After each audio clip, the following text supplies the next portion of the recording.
come on, tell me the story how you guys first met. Let's hear it. Come on. Why not? I like being on camera. You're not on camera. I'm not. I'll never show it to anybody. I just need to have it for script writing purposes. I'll tell you, and you can write it down. No, I want to hear you. I need to hear your voice. I need to hear you. I'll write you an email with it. Email. Michael knows. Michael will tell you. He wants you to do it. I want you to do it. Why?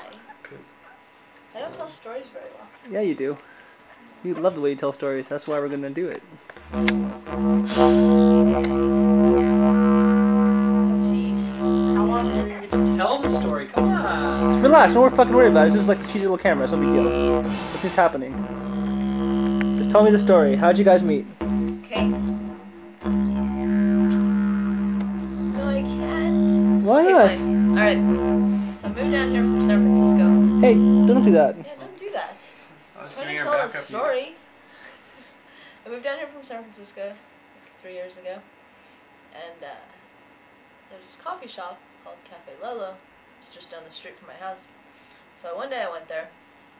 And I brought a book and I drank coffee and I looked at all the people running around wearing black and being very spooky. And I went there a couple of times and I met Casey, who used to work there, and he said, "You're not from around here, are you?" And I said, "No, how did you know?" He said, "Because everyone that lives around here that looks like you, I know." And he basically introduced me to everyone, and I met Michael and Jeff and just a bunch of other random people. And so I had a really big crush on Michael for a really long time, which was like a period of 2 days. And he had a really big crush on this girl that her sister worked at Lolo. So one day Michael was having a party for Holly because she was going to England for school. And so I came here with my friend Christian, who I also met at Lolo. And we hung out. And the next day I was at Lolo. And Michael told me I should stop by sometime and listen to some music he was working on. And he lived just down the street from me. And so I came over here. And I listened to some music, and it was right before Valentine's Day. So we're talking about how, yeah, we have these crushes on these people, and, they're unnamed, or mine was unnamed, rather. And so he's telling me he likes this girl, and she's from New Zealand, so should he send her, country flower, and, what he should do, and I was just like, oh, great. And, well, thanks for telling me, I really want to hear all this. And so I was trying to be all helpful, but basically, just trying not to show that I had a big crush on him. Then a couple days later, Jeff was doing some extra work for a movie up in Hollywood, and he asked me if I wanted to be an extra. And so we were all all the extras. It was me, Mark, Jeff, Michael. Who else was there? Anyone? I think that was most of it. Yeah. And so we all were spending the night here before we'd go up in the morning, and it was a period of 6 days or something that we were shooting this movie. And so we're up there doing the movie, and everything's all happy, and we're all running around drinking lots of free beer and smoking lots of free cigarettes, because that's what the movie was all about, drugs and delinquents. That was us. And then I guess the director liked Michael and my look, so he asked us if we'd do a love scene. Are you serious? Yes. And Bet you were happy, huh? yeah. No, I was really embarrassed. I thought I was like, no way, we can't do that. I'm we're just friends, And he's just like, well, no, you don't have to do anything. Just kiss in the background. It won't even be like you. Right. So we're kind of like, oh yeah, no, we're friends. We can deal with that. That's fine. So Jeff, who knew I had a crush on Michael, gets this brilliant idea that we need to practice for this love scene. So Friday was the last day we were shooting, and that was the day the director asked us. And then we had the whole weekend before we went back.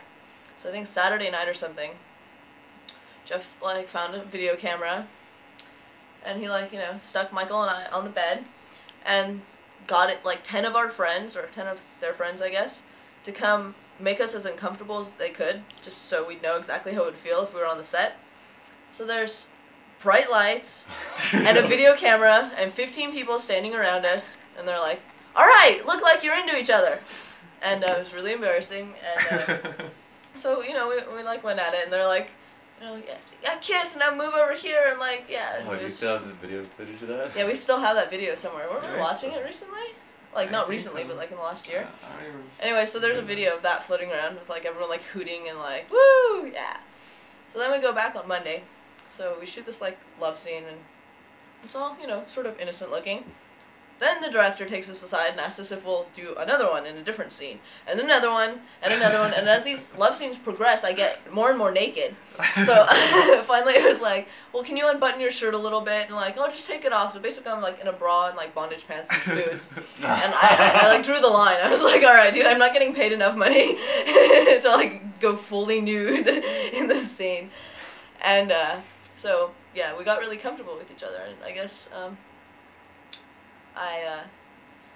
we're still spending the night here because we're still shooting the movie. And one day, you know, we were still practicing, post-practice, for the post-movie after it was already done. And I told Michael, you know, after we were basically kissing and stuff, I asked him if he had figured out who the guy I had a crush on was, and he, you know, had a little light bulb go off over his head because I don't think he had figured it out till that point. And that's the end of that. What film was it? It was called Love in Exile. It was made by this German director. Do you remember his name? Jeff might. We might have the whole script here somewhere. Yeah, we have the script. It was basically a movie about we should have Amoeba sort of redo like, yeah, you should have been You fucking might do wrong. it better. It was supposed to go to the We have a cans and script for stuff. you, man. It was like 35mm film, like $1 million budget, like just a little independent movie, and it was basically sort of like Real World meets The Crow. It was lots of bad acting. It was too. bad acting, like bad makeup. They were trying to make like all the kids basically look like The Crow. they were really gothic, so they had to put crow makeup on them. So we were like all doing our own makeup, but it was, I guess the foundation of it was these three older businessmen decided to set up a theater where on stage is basically like this house for, you know, runaways or drug users or whatever, whoever wants to go. Basically they supply the beer, they supply the cigarettes, they supply the drugs, and the only catch is there's a fence in front of their little living area, and there's an audience that's watching them, that's paying for access to watch their lives and watch them have sex, watch them, you know, do whatever they do, watch them be on the toilet. Jeff had a wonderful toilet scene where he's, you know, smoking. He had his pants down. He had his pants down around his ankles on the toilet, you know, watching actually Michael and I have sex or whatever, a love scene on the table in front of him. And yeah, it was pretty bad. So that was that. Wow. And I think it bombed the first time, and so they reshot it, but it was supposed to go to the cans, I think, in '96 or something. I don't know. Never made it, and then they shot it the next year. They were looking for us, I guess, but they couldn't find us. Oh, do they have it still? I don't know. Whatever Disney came ever out, got I copy don't know. of it. All I know is that I was wearing that officer's hat every day. Yeah, he looked very cute. And they gave him big cheekbones. He looked like Peter Murphy. Mildly ironic, huh? That's strange. I never heard that story before. I want to see the movie now.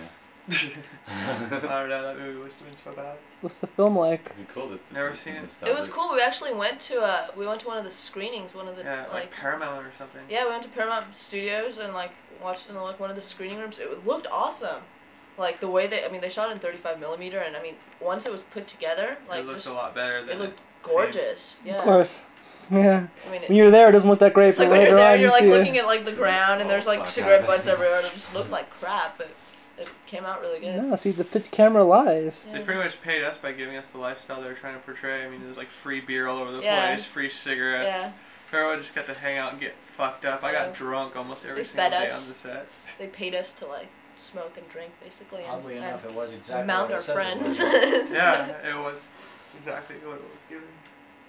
Wow, that's been trippy. Yep. I It remember you fucking telling me about sucked the waking whole up every process. fucking morning though. Yeah, we had to get there at like 7, 11. It's weird. It was really strange. I'd never been part of anything like that before.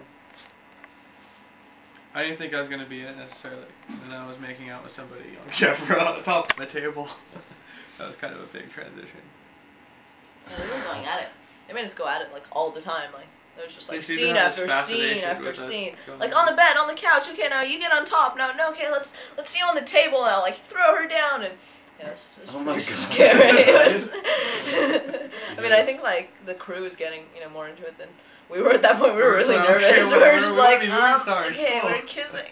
Yeah, it was traumatizing. I don't know. Um, It was silly. We were all drunk. Yeah, we were all I think that's the only thing that made it okay, was how tossed we were. Yeah, it would have been far more uncomfortable had we not been drunk the whole time. It was all like Lucky Lager. And What? like 22s of like Mickeys and shit like that. It was so horrid. And I remember there was these herbal cigarettes. I think I had just quit smoking, which is why these herbal ones were cool because I could smoke those or something like that. Yeah. It's really weird. I was really drunk every day. They fed us. You guys look like freaks. We got filmed out on Melrose, like right in front of this high school, and like all sorts of weird shit. They like staked out this, like right in Hollywood. They took out some building or whatever. And they set aside. We had the whole crew there. It was all blocked off for filming all day. All sorts of weird shit. It'd been cool to see the end. Most of the actors were dumb though. I saw one of them at a club later, like that guy Peter. that played. Yeah. Peter? Peter? This guy named Peter.